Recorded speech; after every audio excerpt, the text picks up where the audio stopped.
औज़ुबिल्लाहि मिनश्शैतानिर्रजीम बिस्मिल्लाहिर्रहमानिर्रहीम। अस्सलाम वालेकुम।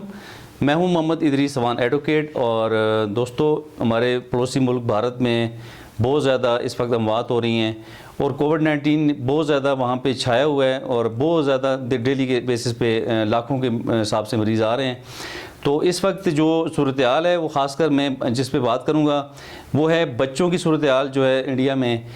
वो ऐसे बच्चे भी हैं दोस्तों के जिनके वालिदैन दोनों फ़ौत हो चुके हैं, जिनकी वालदा भी फ़ौत हो चुकी है कोविड की वजह से और वालिद भी फ़ौत हो चुका है और दीगर कोई बहन भाई भी नहीं है, कोई वारिस नहीं है।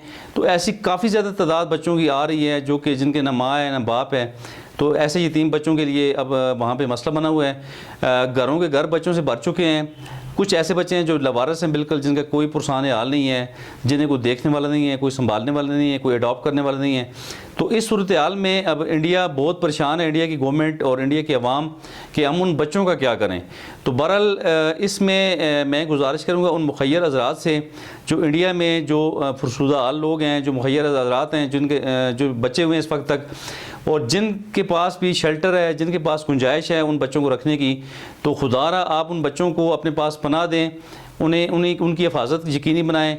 चूँकि इस तरह के जो बच्चे, उनका ट्रैफिक होने का बहुत ज़्यादा ख़तरा है, उनके साथ जिनसी ज़्यादती होने का बहुत ज़्यादा ख़तरा है। जो बच्चे बिल्कुल लवारिस हैं उन्हें कोई भी वहाँ से अडॉप्ट कर सकता है, कोई भी उन्हें पिक कर सकता है, कोई भी उन्हें ट्रैफिक कर सकता है, कोई भी क्रिमिनल शख्स उन्हें मज़मूम मकासद के लिए इस्तेमाल कर सकता है। और अब हमें देखना ये है कि हमने उन बच्चों की हिफाजत कैसे यकीनी बनानी है। इसमें गवर्नमेंट ऑफ इंडिया को भी इस पर सोचना चाहिए, चूँकि गवर्नमेंट भी इस वक्त अफरा तफरी का शिकार है, लोग बहुत ज़्यादा परेशानी का शिकार हैं। तो जो मुखय्यर हज़रात हैं उनसे मैं गुजारिश कर सकता हूँ कि आप खुदारा ऐसे बच्चों को आप अडॉप्ट करें, आप उन्हें अपने पास पनाह दें, उन्हें शेल्टर दें, उन्हें अपनी गुंजाइश के मुताबिक, अपनी तौफीक के मुताबिक उन्हें आप खुराक मुहैया करें ताकि वो बच्चे सेफ रह सकें, वो उनकी प्रोटेक्शन यकीनी बनाई जा सकें। चूँकि इस वक्त हालात बहुत नाजुक हैं, बहुत ख़तरात हैं उन बच्चों को। तो बहरहाल बहुत बड़ी नेकी होगी कि जो लोग उन बच्चों को अडॉप्ट करेंगे, उन्हें शेल्टर फराहम करेंगे। और इसके अलावा एक गवर्नमेंट को भी एक मैकेनिज़्म बनाना चाहिए ताकि कोई भी बच्चा अगर वो वहाँ से ट्रैफिक हो के आता है, या कोई भी बच्चा ऐसा है जिसके वालिदैन फ़ौत हो चुके हैं, जो लवारिस है, तो उसे ख़तरनाक हाथों में जाने से रोकना चाहिए। और ऐसा कोई मैकेनिज़्म हो ताकि उन बच्चों को ऑटोमेटिकली वहाँ पे पनाह मिले, उन्हें खुराक मिले, उन्हें पोशाक मिले, ताकि उनकी मुकम्मल हम प्रोटेक्शन कर सकें।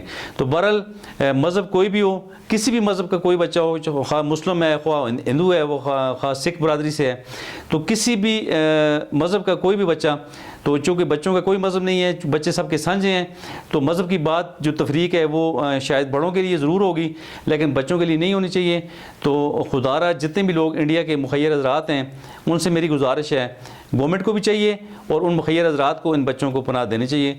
वैसे भी यतीम का जो ख्याल रखना है इसकी बड़ी सआदत है, दीन इस्लाम तो बड़ी ताकीद करता है, यतीमों के राइट्स बयान करता है और तमाम दीगर मज़ाहिब में भी मेरे ख्याल में यतीमों के लिए राइट्स रखे गए हैं।